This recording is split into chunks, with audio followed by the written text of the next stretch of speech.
هو الشرطة سيد عبد الفتاح.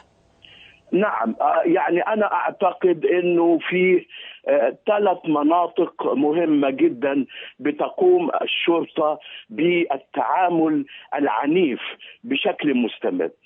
الإسكندرية، لاعتبارات أن قائد القوات البحرية يأخذ على عاتقه أنه اسكندرية دي ملك يمينه، ومن ثم بيقوم بمثل هذه المسألة في إطار إدارته للعمليات هناك بشكل مباشر ولوجود مناطق عسكرية هناك. الأمر الثاني، المنطقة الثانية خط القناة.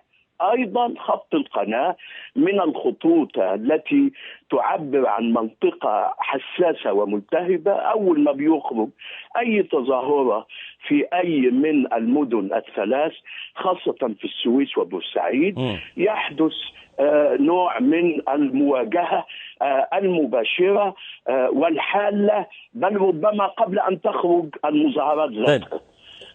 دكتور